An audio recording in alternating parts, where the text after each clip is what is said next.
What is going on, people? What an intro. Welcome on, people. It's Mr. Noel back again with a review show. And yes, we won at last. And we won away at last. I'm feeling great. If no one saw my vlog, people, if you have it after the stream, make sure you watch it. It was one of the best ones I've done. But we won at last. People in the comments in the chat, how you feeling about it? We won. We won. Did we win? We did win. If you are new to my channel, please do hit the like button, subscribe if you know. And how is the chat feeling today about yesterday's fantastic win against Newcastle? And I always did say before the match, I said 3-1 Forest. So yeah, I did say that. Right, let's get the kind of win. I know that everyone seems happy as Larry. First of all, let's get the Welshman in. Stephen, how you doing, Steve? Oh, yeah. Top of the world now, Ben. Football rejoice. I love football again now. Back in love with it. I hope everyone had a good Christmas as well. And yeah, I hope everyone had a good Christmas as well. Next up, we've got the man himself, Glenn. How you doing, Glenn? Yeah, really well, really well. What a difference 10 days makes, eh? It's been a while since I spoke about Forest. I know you're just like Nuno. We're doing a squad rotation on here, so it's been some time since I've been on. But delighted to be back. Thank you for asking me, and really looking forward to dissecting this next one. I don't know if people noticed in the stream, both Glenn and Stephen have got the same top on, and Dad didn't get the memo for wearing a red top. This is why I got him last, but he's back. He's not had his hair's not wet or he's not got no bar or cream on it this time. But Des, how are you, Des? I'm good. I'm a little bit tired after yesterday. Back at work today, a bit of a shock to the system. So remembering the game now, obviously I've been distracted for a while and watched some of the highlights back, and it was just amazing, wasn't it? Yeah. People like to in the chat, how you feel about yesterday's game?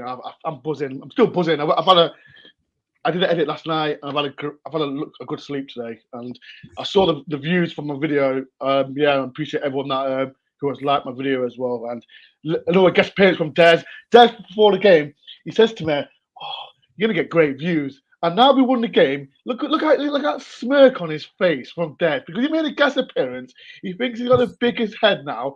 Look at him. Because we won, Des is back. But yeah, thanks, Des. Right, let's get the comments in because there's quite a lot in. Davey, can't wait for this. Been happy, smiling face. Going to see us laugh out loud. Come on, you Reds. Scott says, even though Merry Christmas to everyone. Merry Christmas to you, Scott, as well. Chris, find the man himself. Evening from New Jersey, lads. We've stopped bleeding. We've stopped from bleeding. Can we build on Saturday against the weak Man United side for years? That's what we'll talk about throughout the show. Paul, evening all. Hope you're having a nice Christmas. We've got to build on this. We've got to build on this. Mohammed, I hope you're doing, Mohammed. Big win for Nottingham Forest, and we beat Newcastle 3-1. We'll beat Manchester United 5-0. I hope. And we'll beat them for 14th league table. Get away from bottom three. We need to get away from bottom three. We really do. Who else is there? Next one, Eve.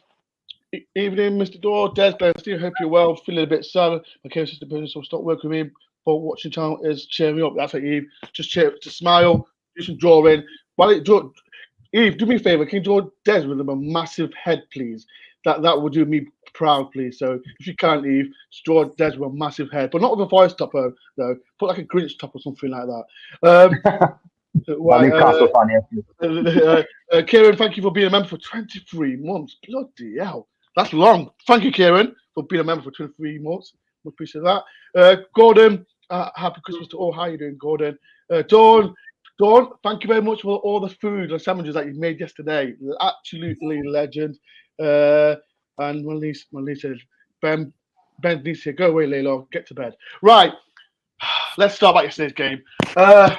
Let's get Glenn. Let's start with you, Glenn. What a win yesterday. What a win, and what a day everybody that went up there must have had. You know, it's the Wait, Glenn, are you gutted? Are you gutted that me and Des went to the game? No disrespect, but are you gutted? Of course. Of course. Glenn's been to every away game, and this game he missed out. And I did. It was, it was a family decision It's a family time of the year. It was one of those things. Bring your family. Bring your family. There's about 10 spare tickets. Don't rub it in. Makes me feel worse. Yeah. What a day! It was great to see that there were some younger Forest fans that were there for the first time, seeing us win away, which was really the icing on the cake for me. Absolutely. But yeah, it was from start to finish. It was a real collective team performance that was set up by someone who obviously over the space of the last week has got to know the team very, very quickly. I know Des's comments in your vlog, which is, I was saying, it was really, really good, mate. And no doubt you'll talk about this as well, Des. Was a really ambitious, forward-thinking, in terms of the format and the way that we put players out there. I think there was obviously a little bit of rest for certain players, Mangala and others that weren't featuring. But what a day all round. Everybody stepped up. We'll talk about Wood, and I've got a lot to say about him. But yeah, what a day it must have been for those going. I've watched the game a couple of times since, and yeah, really, really positive feeling from everybody that was there. And yeah, I'm good to know I wasn't there. Next up, Steve. Like I said, what a performance! Did you pick to lose, Steve? Yeah, I said 3-1 Newcastle, didn't I? You should have said Forest. So just flip that. And it's nice to get my green pen out for once on the chart for there, because I keep obviously doing my fixture list and I do it green when we win, and I haven't used my green pen for a while, so it's nice to pull that out for once. But yeah, echo what Glenn said. What a performance! Didn't see it coming.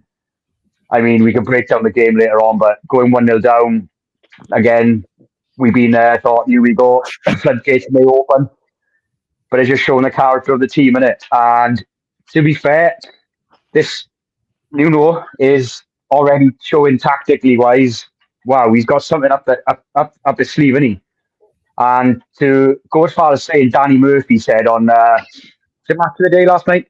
Yeah, he said that he saw the lineup and he gave us confidence, and even he could see what Nuno was doing.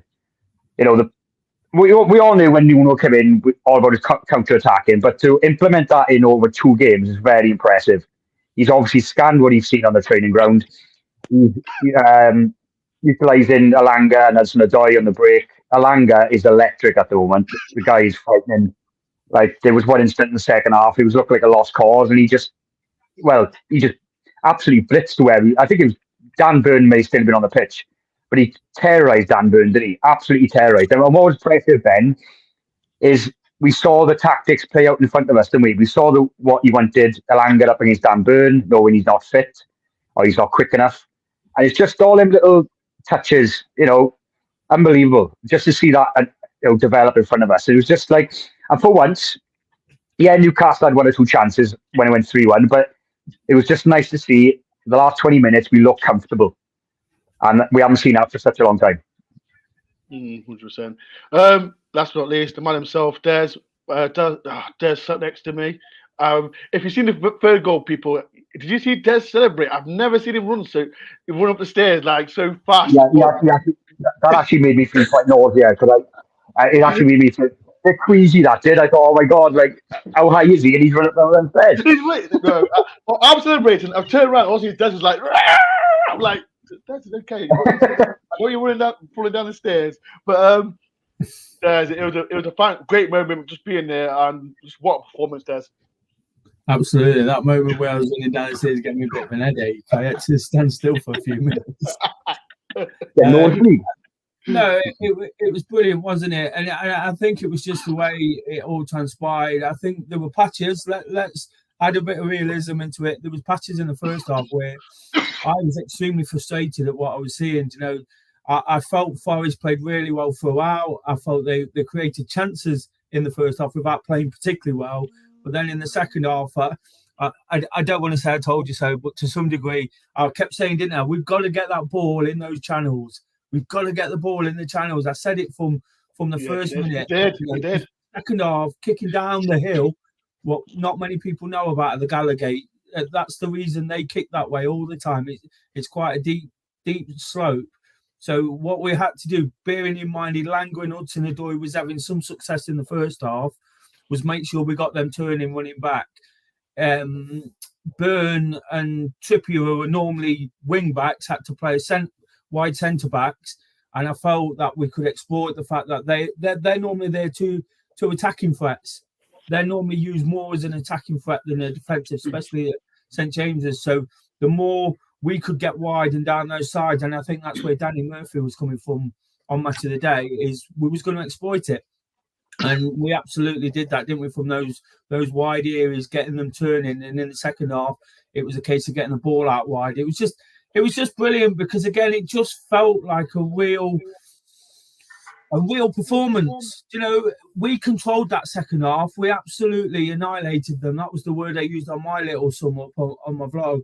And I've bemoaned for now a season and a half the fact that we've not annihilated anyone. Even when we've won, we've not been particularly great in possession, created many chances.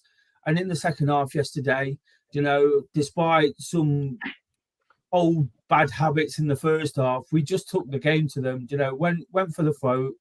And they never looked like scoring, did they? There was one or two eerie moments, as there was always going to be, you know, against the quality side in such a big stadium. But it never really felt like we was under that much pressure. And as the game wore on, you just knew he wasn't going to score. Glenn, was you surprised with the start lineup, because it was really positive, and as well, we had Sangare come back and alongside Danilo. I was surprised at that. Was you surprised with the lineup? I was, but when you look at it, when you dial down to it, it makes absolute sense that they're looking to put a number of different players together to see how they perform. Obviously, they've had maybe 1.5 training sessions since the Bournemouth game, and they've had a lot of options in terms of who plays where. Great comment. I think the Sangare Danilo pair in that midfield sits just in front of the back four and provides a real buffer. Allows Morgan, who obviously plays better in that situation and played a great game yesterday. You sort of, no doubt, you saw the touch map and the way that he's really shining in that freedom that he's got in that 10 role, or they were sitting a bit deeper at certain points. And providing those options, like you said, there's out wide, it makes absolute sense. And obviously, if we can create that as a format now going forward, particularly against teams Newcastle, who looked really tired and certainly had some weaknesses in key areas. Nicarte played far better yesterday than he did against Bournemouth, and Murillo having that really good run. It was really great to see him moving forward again. That combination of those players, and there was lots of comments already about African combinations. If we can play in that way, those sorts of combinations that you've got make sense to then have other players interspersing within those players, so they may not then have that issue that we're perhaps see in the next 3 weeks. So it was a really interesting combination. I think the fact that the gaffer has obviously mentioned, that Nuno's mentioned, that the size of the squad, if anything, gives him an advantage at a certain time. When you've got 3 games in 8 days, you've got an opportunity to see a combination of different players. It wouldn't have obviously been the way that most of us would have thought to put those players again together. But when you've got those 5 subs that came on and made such an impact later on in the day as well, it really was I say masterstroke. It really was an obvious thing to put on there. What you then got for Saturday, you've got Mangala and others coming back in. I think the majority of the fact that Montiel started and Aina started gives us another option with Toffolo, who didn't even travel as far as I'm aware, and then other combinations of those players that then sees those 3 key, as in Turner, as in Murillo, Wood, and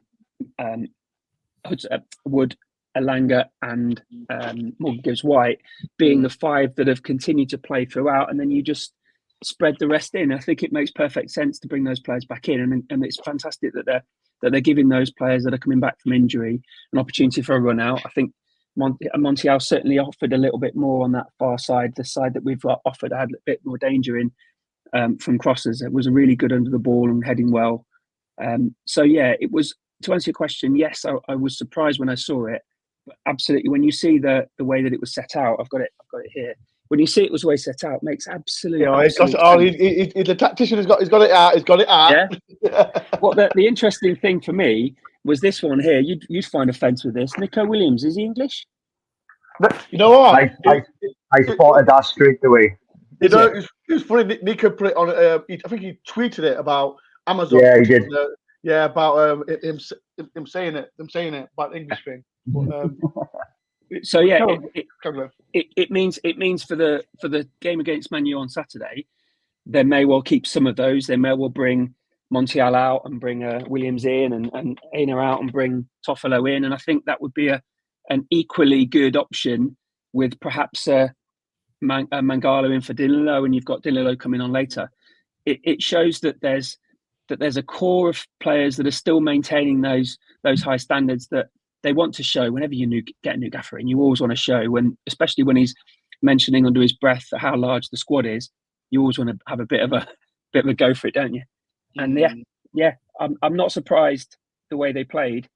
Who knows what we'll have on Saturday, though? You know, we may well have a repeat of the Bournemouth squad or something else. But you're right, there's those wide forwards with Wood in front of Morgan Gibbs-White. Yeah, that was quite dangerous, wasn't it? The second half, they really couldn't answer it. 100%. Please do hit the like button if you can, people, and as well make sure everyone follows Mr. Glenn, Steve, and Des on social media if you can, please. On the beginning comments as well. Shout out to Katie Stewart. She told me about her mum fell at a Bournemouth game. And she's a massive fan of my channel, so I hope Kate's mum recovers quick. And like I said, she's a massive channel, so shout out to Katie as well. I've got a new member to my channel. Thank you, Colin, for being a member to my channel. Thank you, I do appreciate it. And as well, if you do want to be a member to my channel or any super chats towards my Christmas, please do, because we won 3-1 against Newcastle, and I deserve it. Me and Des were tired because we woke up. I woke up at 5 o'clock, and guess what? Let me put Des on the bus. He didn't even text me, and I'm saying to Des, "Where are you?" Like, I thought, I forgot about me. So shout out to Ian for responding well. Let's talk about individual players. Who should I talk about? No, let me talk to Des about. Let's say Des about Morgan Gibbs-White first. Des, Morgan Gibbs-White, like you're a massive fan of him, but that role, number 10, is back where he is, and especially the second half, he was just wow, back to where he belongs, doesn't it? I don't think it was just the second half, was it? I think it's been 2 games now, playing in that role, and that's what he can do when he plays as a genuine. And for as much as I love Cooper and I've just wanted him to stick with it, I understand at times that he's had to play in different roles, you know, and because of the lack of attacking players. But it goes back to what I mentioned before and what Glenn sort of extended upon, the fact that we've got 2 out-and-out wingers with raw pace. If we're going to play Chris Wood up front, and I'm not criticising him because he was fantastic yesterday, I'm sure we'll talk about him. But he hasn't been fantastic at times. Let's be realistic for 2 seconds. If you're going to play Chris Wood up front, he's quite easy, if it's not going well, to mark out of the game. So the only real raw pace and threat in recent weeks has been Elanga. And he's done the business at times. You know, West Ham, I think, of the goal he scored and things like that. But what I've been crying out for, and what I was a little bit surprised with Steve Cooper, is he didn't get the 2 wingers on the pitch. Because if you put the 2 wingers on the pitch, and Morgan Gibbs-White at 10, you've got more food for thought as the opposition manager. You know, you've got to watch what that guy's doing, because he can kill you in one moment. You've got to watch what that guy, and then you've got the man in the middle playmaking as well. So whilst Wood's game's not necessarily getting on the end of every single cross, you've got 2 guys, the ball can go either way, and if they find space, they're gone. And that's where I think that obviously Nuno has come in at half time in the Bournemouth game. He's made that decision to put on 2 wingers. You know, he took off Mangala and put on Hudson-Odoi, and we've seen how well we started that second half. And I think with Gibbs-White in there, just being allowed to do what he does, it makes all the difference, because again, it doesn't matter then what Wood's not doing, because if he gets chances, he proved yesterday that, and he scored 7 goals now this season, so let's not be too harsh on him, despite what I said before. If you're giving the opposition more to think about, then with that raw pace, with the creativity, with Wood on the end of it in some kind of fashion, that's 4 players rather than just thinking about Elanga on the wing because Woods is getting marked out the game. Morgan Gibbs-White's out the game because he's on the other wing. You've got a high pressing midfielder, someone like Dominguez, who's good at what he does, but he's not that attacking threat. He plays that high press. So I just think that players, I'm taking nothing away from Nuno because he made that decision to put Hudson-Odoi on at half-time in the Bournemouth game and then stick with it. But players coming back to fitness, players coming back to form, Elanga especially, is really sort of coincided. Of course, it'll be 1 or 2 of his own ideas and tactics, but I just think it was really interesting. You spoke to Glenn about the starting lineup. We was all a little bit shocked. Sangare is another one who didn't perform and frustrates the hell out of me. The first 50 minutes, the first 50 minutes, he frustrated, didn't he? First 50 minutes. First half, there was one moment at the end of the first half which I think changed it a little bit, and I'm hoping this is where he kicks on. He just won the ball and passed it to Morgan Gibbs-White. And I said to all these around me, I says, if he does that 6 or 7 times a game, it'll be a £35 million player, number 6. Because that's what you want your number 6 to do, win the ball. But there's too much of dilly-dallying, not getting stuck in, all this kind of thing. But I've been crying out again, as much as it's not worked and as critical as I've been of him, get him in the number 6 role. Because Mangala's been brilliant to some degree. But again, he doesn't start attacks. He breaks play down brilliantly. But his distribution is not really good enough. He doesn't keep the ball well enough. So I can see why Nuno's come straight in, made that tweak, and Mangala has been good at sort of protecting that defence. But again, with Danilo in there, you've got that forward-thinking player, so you can afford a number 6 who is perhaps a little bit of a luxury at the moment because he's still finding his feet because Danilo's running around, buzzing around, playing alongside him. But when he gets the ball, he's looking to go to Gibbs-White. He's not looking to go to Murillo or to Bolly or whoever at the back. He's looking to go forward. And as soon as that ball's into Gibbs-White, you know what he does. His shoulder goes down and he's gone. And that's what happened for that first goal, isn't it? He got the ball from Murillo, actually, at the back. I think it was Murillo. And he was inside. He was beyond the circle. So he was that far inside his own half. He dropped his shoulder and he was gone. And then he plays that ball down the line. And because we've got the run of them, we scored that goal. And I think it was such a fine tweak, but getting the 2 wide men, giving the opposition more food for thought, has just shown what this team was capable of. And then what I will sort of add to that is that fight, the fight, getting on the end of everything, getting in the end of things. And yesterday, cutting out some of the mistakes, especially in the second half.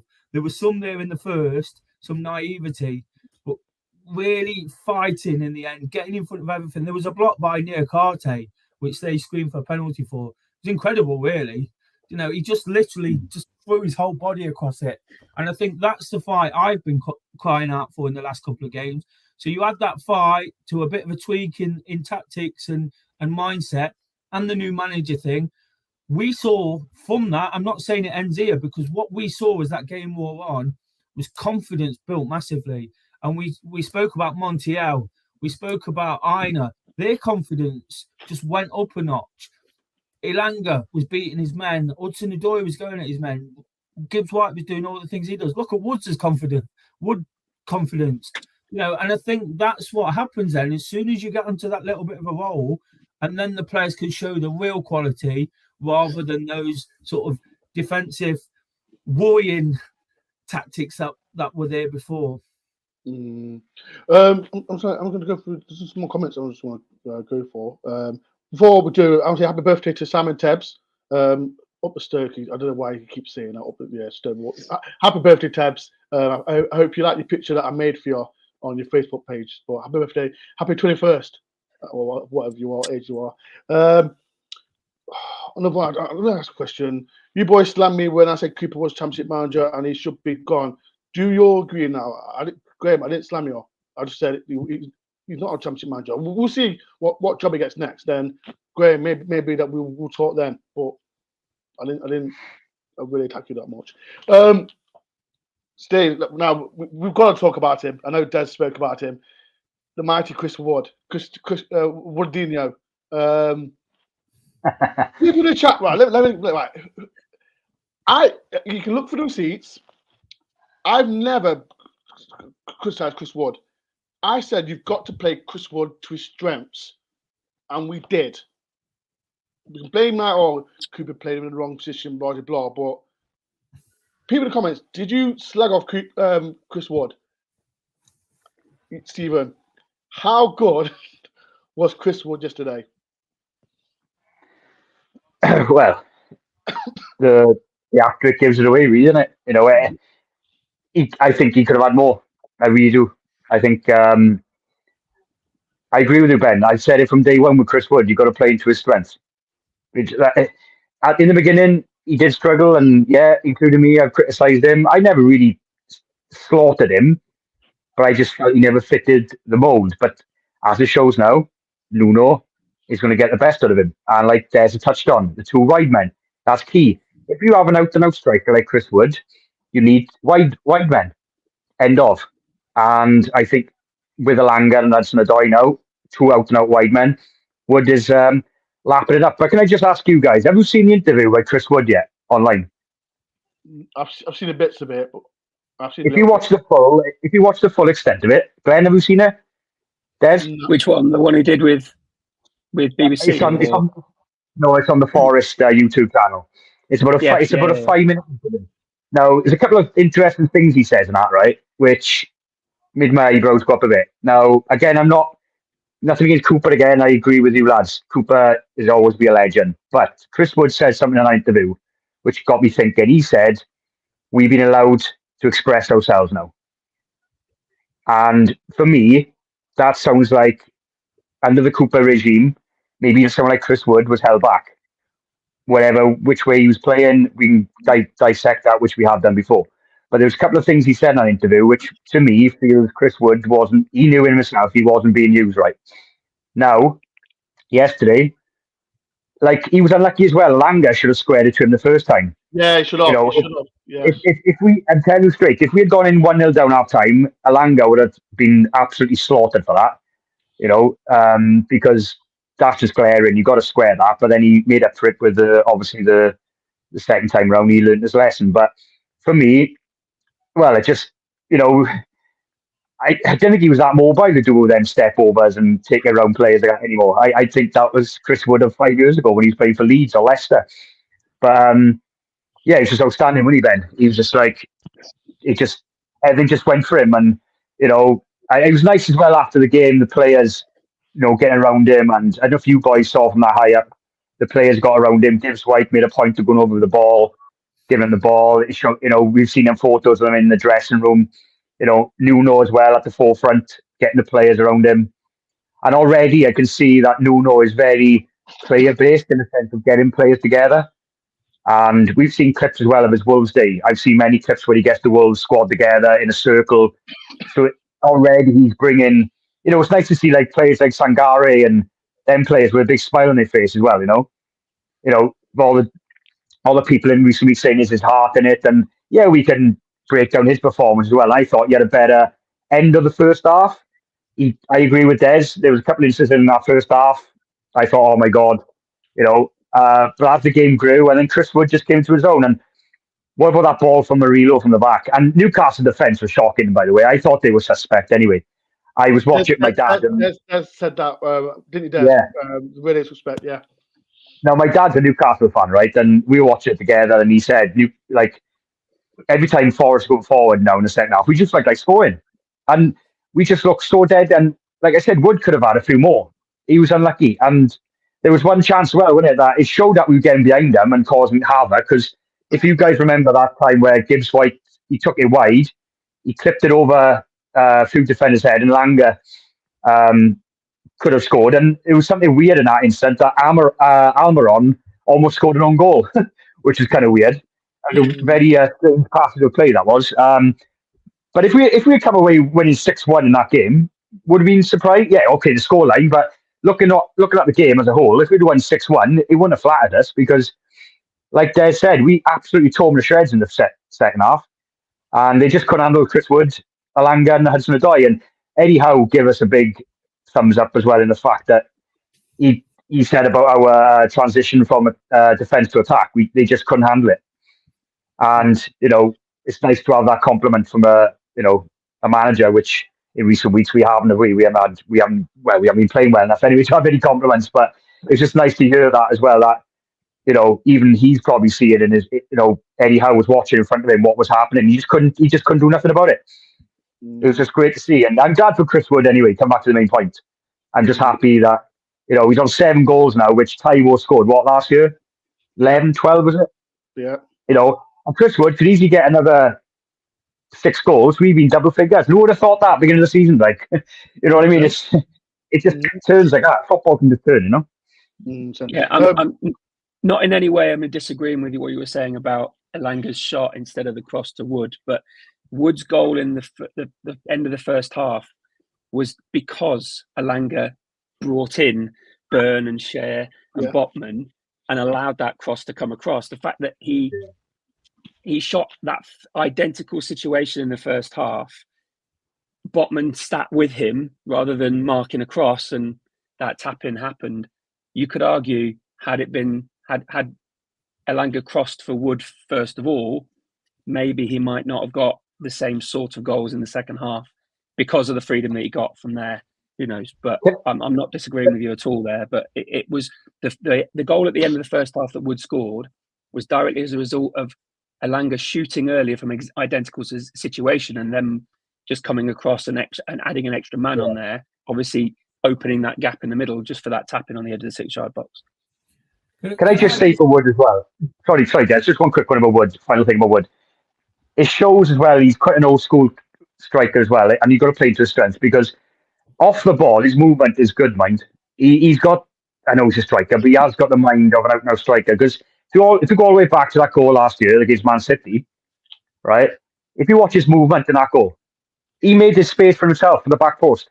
And the same thing yesterday, like you said, Glenn, Elanga took the man out wide, but then dragged it back. If you watch the movement, Wood went and then came back and went again. He's almost sensed that. And he was free. He was completely free in the 6-yard box, and that's playing into his strengths. Des?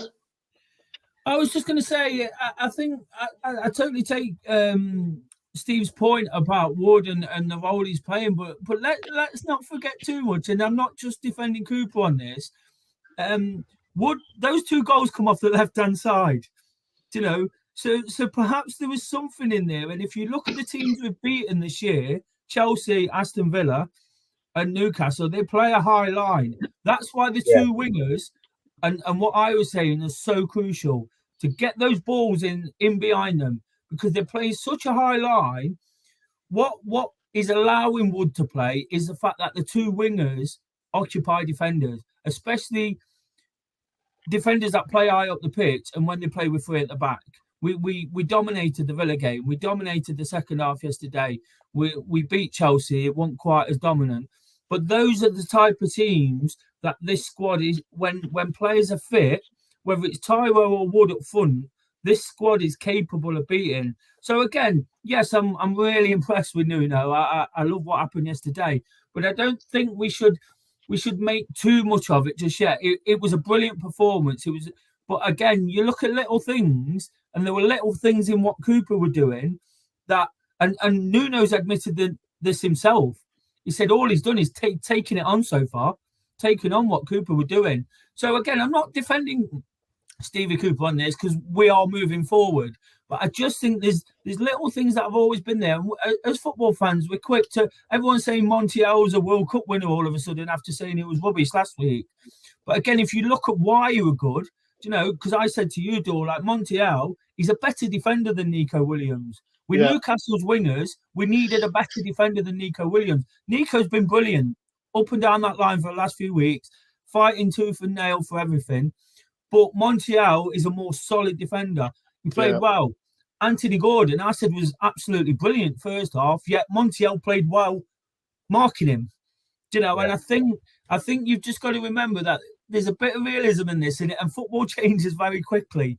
But some of the basis were there in the squad that we built now fits what was happening yesterday in the second half. And it looks like I was very critical. I was on a Newcastle channel. I was very, very critical of Chris Wood. They asked about the Newcastle players. And I don't dislike the guy. I like his effort. I like the way he conducts himself, his application. But he hasn't done the business to some degree. I didn't envisage yesterday sort of... No one did that.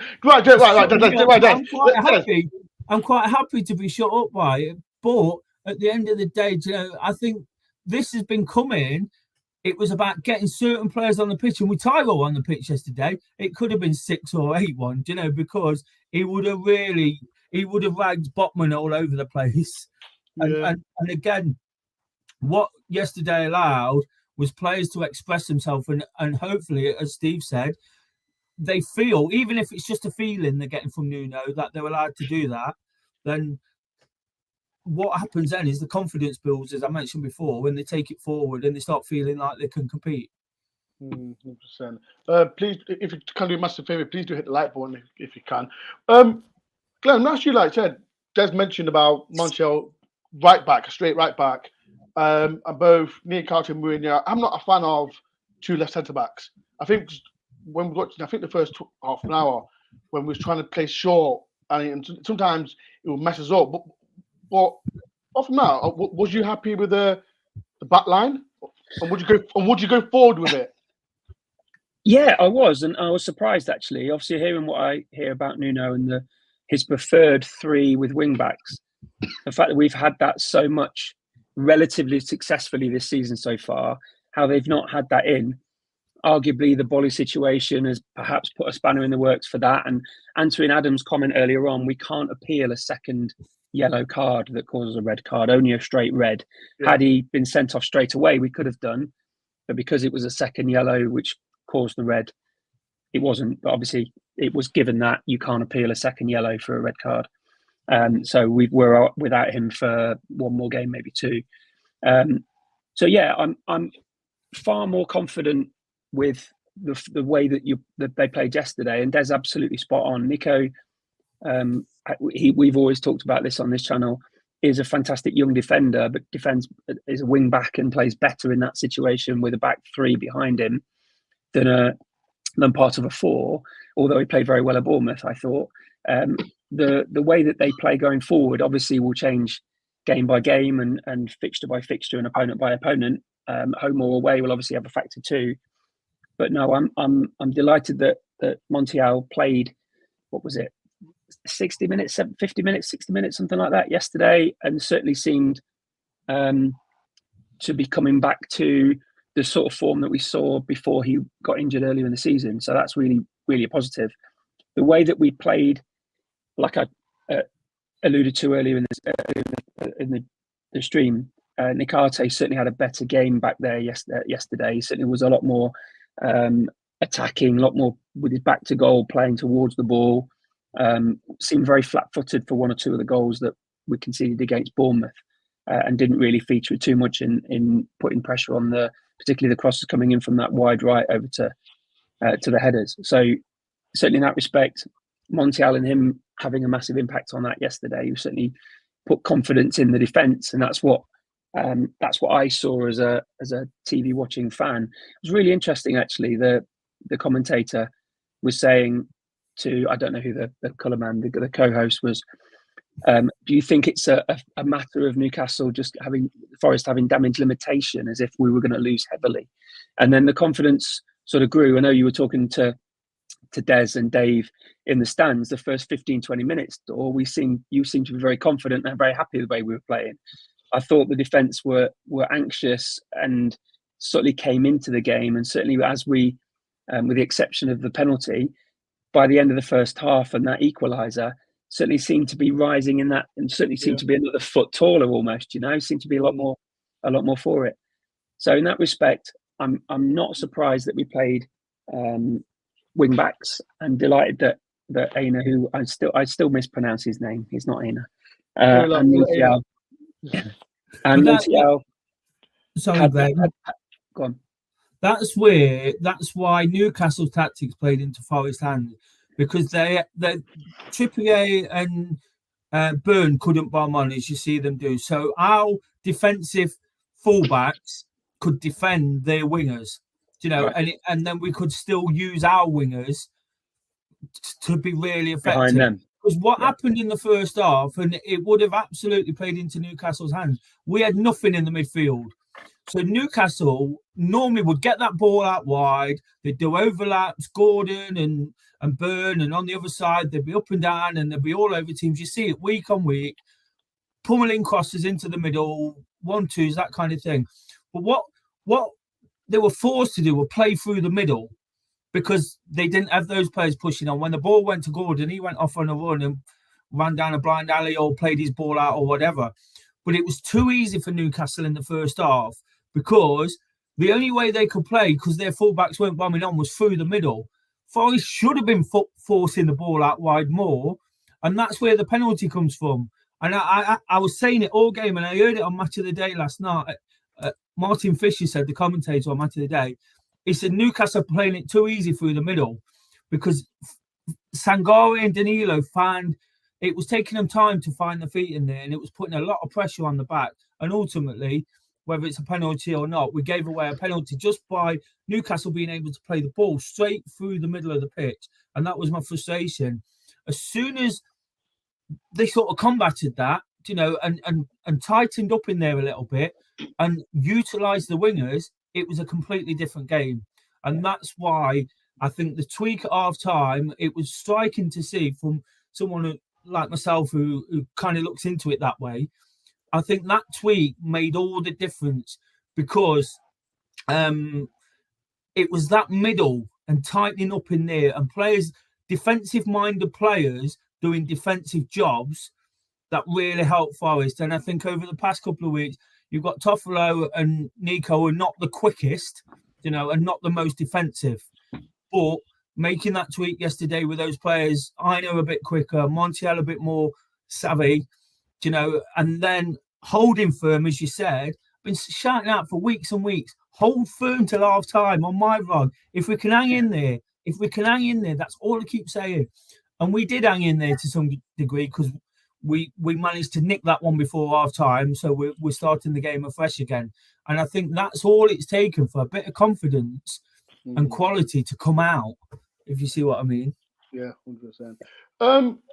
Steve, in the past, substitutions have not been great, but you've got to give Nuno props about the substitutions that made, because Des mentioned about Sangare. Like I said, second half it was better, but we brought on Ryan Yates and Nico Williams, but the substitutions, there was positive, weren't there?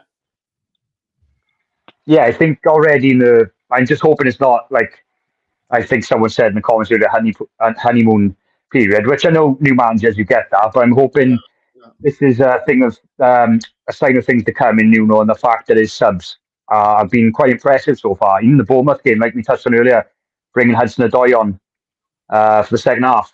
Just little tweaks. And maybe if there's one criticism we had of Cooper, which a lot of us agreed on, was his subs. We can go all the way back to the Luton game, and we could probably cherry pick other games.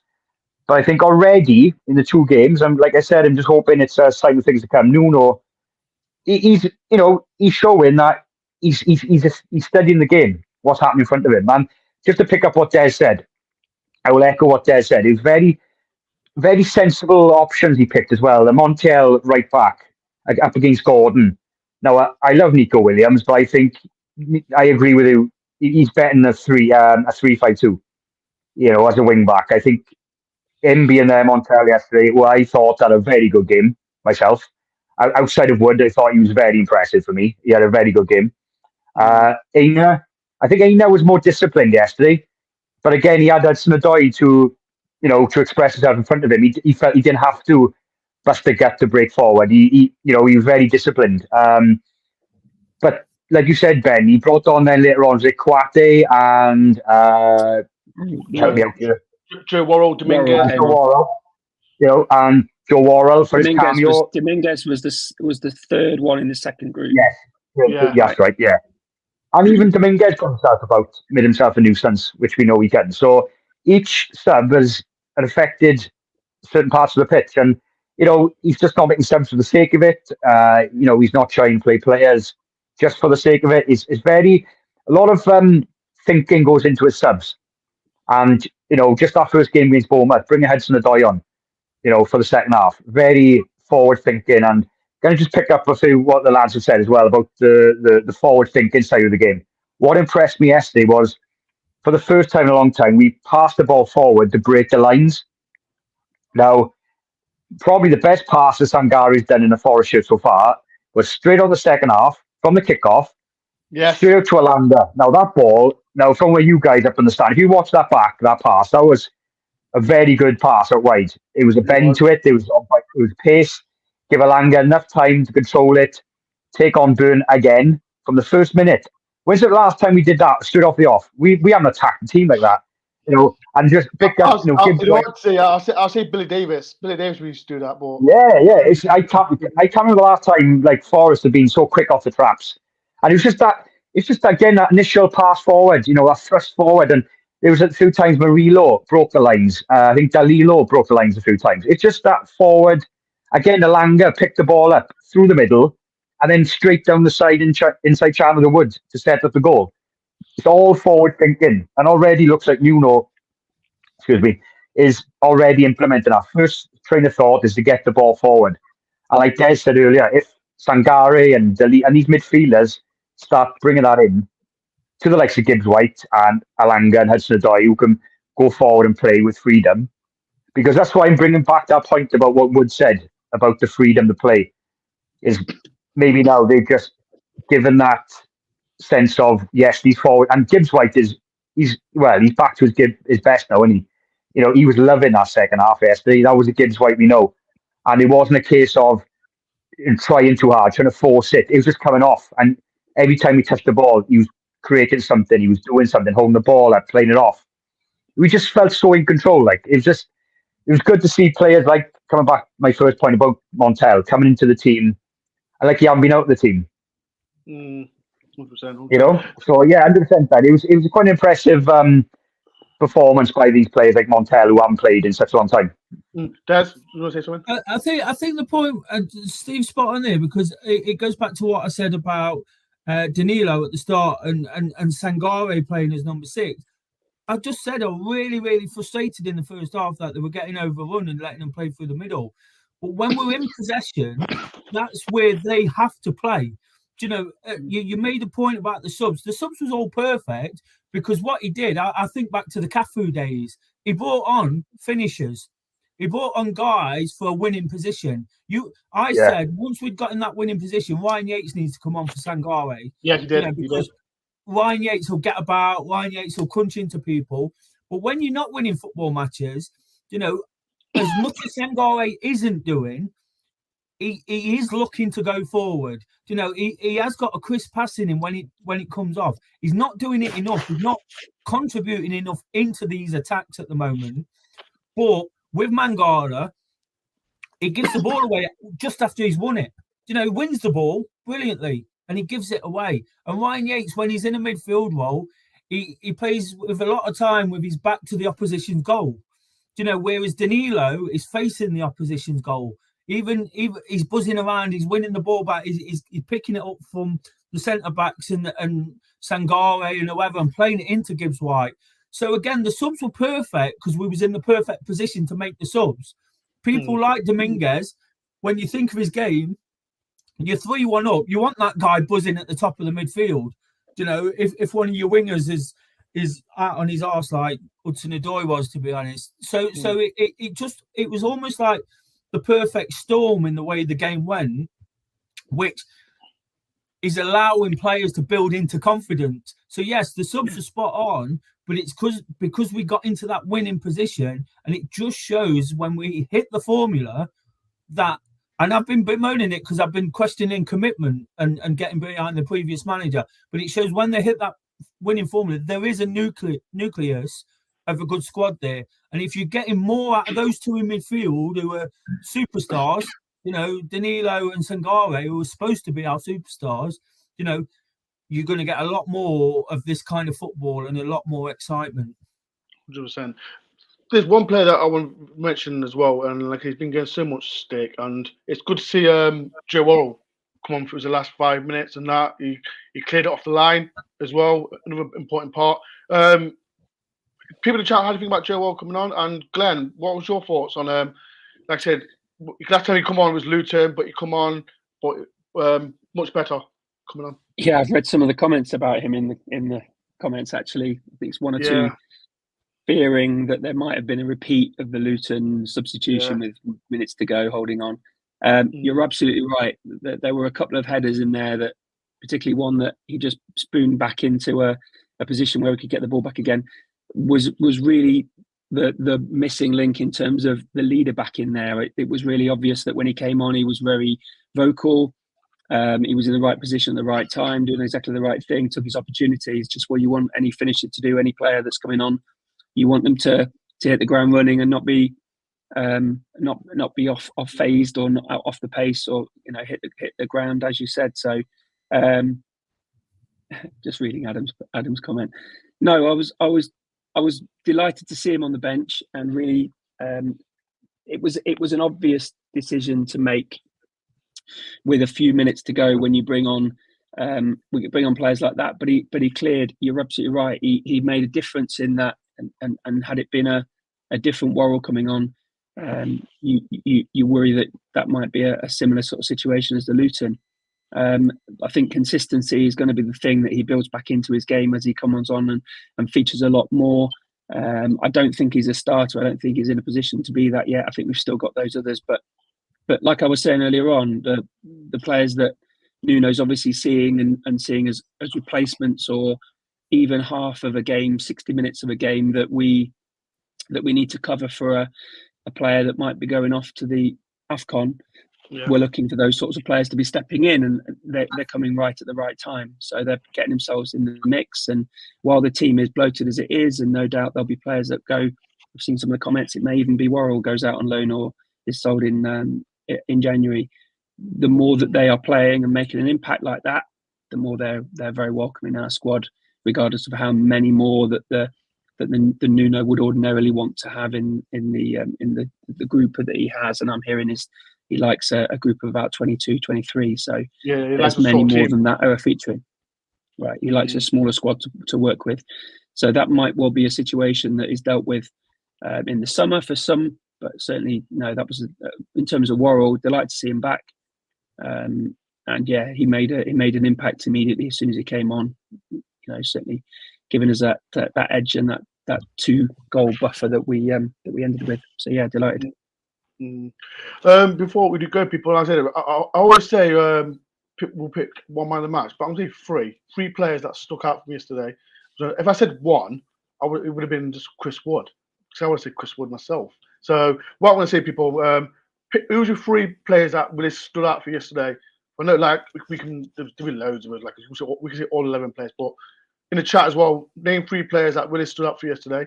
No, we're not. Before we do go, Sangare's out for the Man U game. Let me give you this to you, Steve. Who would you replace him, Mangala or Yates, for Sangare tomorrow? People in the chat, who would you swap for? What kind of game would suit? Because with United, you got some right. You got Fernandes in midfield to wind him up. A Yates would get stuck in, but I think he'll go Mangala. I think against United. I think he'll edge towards. I think and bring on Yates later on. See how the game's going. But I think he'll go Mangala and Dalilo. I think. Then again, he might go Yates. I don't know. But United depends who United go with. I know you wouldn't know that, but you know what I mean. I think Nuno, again, going back to that thinking man's, kind of the way he's been thinking. He might try and think the way, because United, if we don't beat this United team, we'll never beat the United team. I don't care about last night's results; they are still poor. This is a perfect time to play them. They are, to me, they're overrated. they are poor, and we got to target them. So I'd be interested to see what lineup he goes with, because they are there to be beaten. They're there for the take in this United team. If we can get that crowd, the 12th man, and all that behind the lads, I think, yeah, I fancy a Saturday. 100%. But I go back to your main question, Ben. I think I'll go Mangala and Dalilo in the middle of the park, I think. Cool. Okay, right. So back to the 3-man matches. Let me start with you, Glenn. And people in the chat as well. I've seen loads of them. Saw loads of them for me. Who's it? Let's start with Jimmy the Pig says War, Milk is White, and Alanga. Gordon says Martial, Wood, Alanga. Left, SCFE, Forest Crew, Milk is White, Alanga, and Wood. Graham says Ward, MGW, and Alanga. And Adam says Ward, Alanga, and Martial impressed me. Glenn, what 3 players stood you out? Obviously, would be worthy.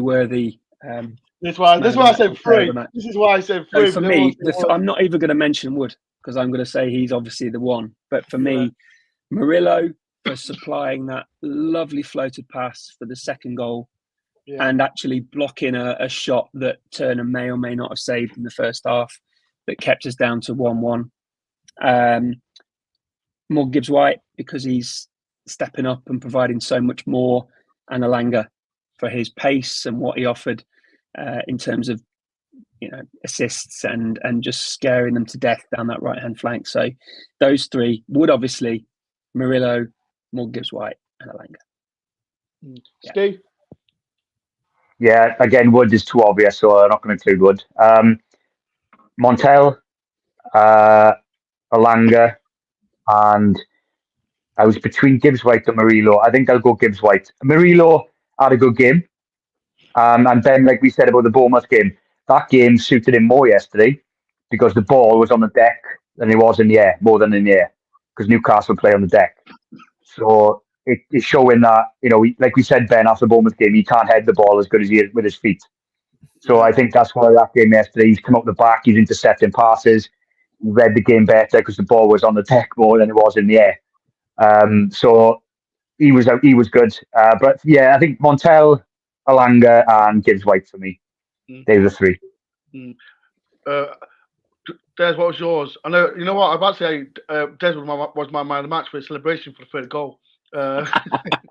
If everyone's seen Des' celebration, you're going to be laughing. I've never seen him. He jumped so high with the 3rd goal. But Des, what's yours? Wood was man of the match. It's as simple as that. You don't score those second 2 goals in particular, what he did, and get a hat trick and go back to your whole old club and not get man of the match. Yeah. The best player on the pitch by an absolute mile was Morgan Gibbs-White. Morgan Gibbs-White was phenomenal yesterday. He was dragging the team through at points, and he was absolutely fantastic. So for me, he was the best player on the pitch, but Wood was man of the match because he made the impact he did. And the guys have mentioned several players. That 3rd spot you're looking for, it's quite hard to pick. Montiel did well. I thought Aina go into the game. I thought Hudson-Odoi did well at times. Murillo, after everything he's done in recent weeks, where I've been very critical, he's got away with it. Me too. I know there was a bit of criticism after the last game, but I think he's got off lightly in some situations because of what he's done before that. I thought, looking back at the game, he was fantastic. He was absolutely brilliant. But then Ilanga's stats way up as well, and again, it's a massive part. Just as I'm giving Wood out and out man of the match, the stats way up for Ilanga. So for me, the attacking players won that game. Yes. In the second half, we defended very well, but there were times in the first half we didn't defend particularly well through the midfield and the defence. So for me, it was those 3 attacking players who formed that triangle on the left-hand, sort of mid to left-hand side of the pitch that won us that football match, getting at Dan Burn as much as anything, attacking a weakness, because that's what they did. Well, it wasn't left hand, it was right hand side, wasn't it? And Trippier was bombing on second half to try and get back in the game. So it was almost attacking that weakness, and they exploited it well. But think for the goals, Ilanga comes central, So again, he's central and playing the ball out to Wood, and it was just playing off their weakness and playing savvy football. Which again are just moaned about as not being streetwise in football matches, and that's exactly what they were yesterday. 100%. I'll pick my three. I'll pick Montiel. I think he was fantastic right back. When we signed, I thought we got a good right back, and just come in, not been playing, and like I said, like Gordon, I thought he was good the first half, but Montiel kept him there. But for me, he was one. Against Rashford on Saturday? Back pocket. Well, the way Rashford's playing, I don't think Rashford back pocket. He still scares me when he runs parallel with the base. Yeah, I'll still put him right back for me for experience and that. So for me, Macho will play right back. Morgan's right there. I thought he was fantastic as well. That role, just for me, is great. But last but not least, you've got to say Chris Ward. I've got to say Chris Ward. He's got a hat trick against his former club, which is fantastic. But yeah, that's my three. It's been a happy stream. It's been a very happy stream. We've not had a happy stream for a long time. But yeah, people, thank you everyone for taking part as well. Make sure everyone go and watch my vlog and see Des' celebration, because if you've not seen it, please say I've never seen him run. I think I had to hold him back before falling down the steps. It's all like training, door. but yeah, please do go watch the vlog. Yeah, like I said, I did do it straight away when I come back, and I think that's why I've slept all day, because I'm so tired. But it's been worth it. But yeah, Des, Steve, and Glenn, thank you very much for taking out your time. We'll go on this happy stream at last, and as well, thank you for the chat as well, for coming on, taking the time to talk to me and everyone else about Forest's view. But we've got a big game. Before we do go, tomorrow I've got a Man U preview with Adam. So watch out for that'll be at 9 o'clock tomorrow. But let me get everyone's prediction for Man U's game. Glenn, Man U prediction. What's yours? I'll take a 1-1. I'll take a draw. I'll take that. Steve? Oh, honestly, I just want to beat United so much. I'm going 2-1 Forest. Come on. It's a 1-2 I want to beat you. Des? I don't know. It's going to be tough. Let's be real, guys. I watched Man U when I got home last night, and for as bad as they've been recently, they were brilliant. And even 2-0 down, they were brilliant. And were Villa poor though as well? It don't matter, does it? Newcastle were poor to some degree, weren't they? And Forest were better than them. I just think let's just err on the side of caution. And the reason I say it is to be positive and not get too low if we get some kind of stuff in. What happened last year, and Glenn touched on it, Rashford tore us apart every game. They'd scored within 5 minutes or something like that, and they tore us apart from there. So let's just err on the side of caution, keep the positivity going if we do get beat, because they were brilliant last night. And I think if we the key for me is getting that midfield right. You asked the right question there, Dor. Because if United have got a strength, for me, if the right players are playing, that midfield three is what makes them tick. You can get at them in other areas of the pitch. You can wind Rashford up, you can wind Højlund up, and you can get at Maguire or whoever's at the back, that kind of thing. But in the midfield, that's where they control it. And that's where we need to keep the football. We really need to control the football and get it moving forward out of that midfield as quickly as we can. So I'd say, someone asked if I was pissed there. Have you seen the score? They came back from 2-0 to win 3-2. Not scored in seven hours and scored 4 goals. I just think that they... Frightening. I think if Forest can get anything, would be tough. 0-0, ball draw, anything, just you'd take it, wouldn't you? You take it now. I'll take it. Another point on the board. I think though that if we can get on top of this United side with our intensity at the City ground, I think they'll crumble. This United team they're feeble, and there's no underbelly with them. If you get stuck into them, they crumble. I think we really have to be on it Saturday. Like I said earlier, if we can't beat this United side, we'll never beat the United side. So Casey Jackson says 3-2 to Forest. But that's the kind of stuff that creates a sense of security.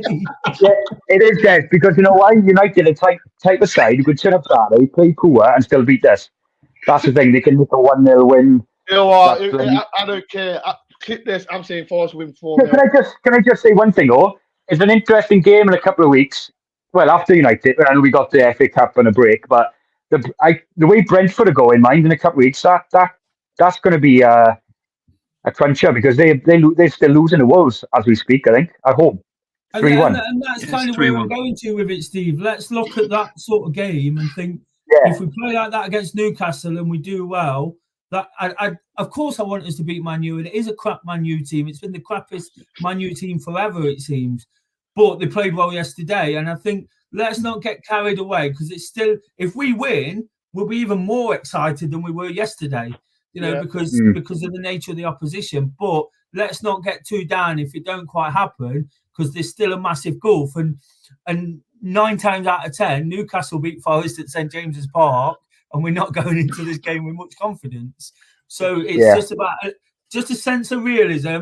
Hopefully we stuff them, we get all over them and prove wrong, and we batter them. But I just think let's not, because we're playing Man United, going into it expecting to get something.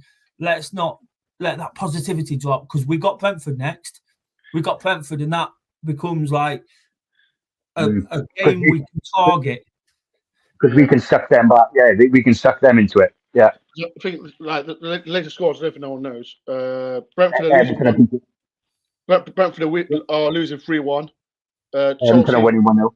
Everton winning 1-0, and Chelsea's 1-1 against Palace. So results. Wolves results not going our way, but like I said, the next game is so important. Right, they rather play City right now. They can't win for Toffee, can they? They can't win, can they? Yeah, but you never know. We'll beat Man U, and then we're all happy, aren't we? So happy New Year! Right, thank you everyone. Thank you, Des, Steve, and Glenn. We appreciate it. I'm saying 5-0 to Forest. Clip this. We'll win 5-0. But yeah, come on. I've got a show tomorrow, 9 o'clock with Adam, big Man U fan, big YouTube channel. It's so good. Like I said, it's so good we won. Fantastic result yesterday. Like I said, people go and watch the vlogs. Go and see Des dance around like he's doing a marathon. It was fun. I can't stop laughing what he did. But yeah, it's been appreciated. Thank you, everyone. Make sure before you do leave, please do hit the like button, subscribe if you're new, and if you are rewatching this, get your comments in. It helps me a lot with my channel. Right, I'll see you tomorrow, 9 o'clock. Peace and love. And guess what? We blood clot won. Up the Forest.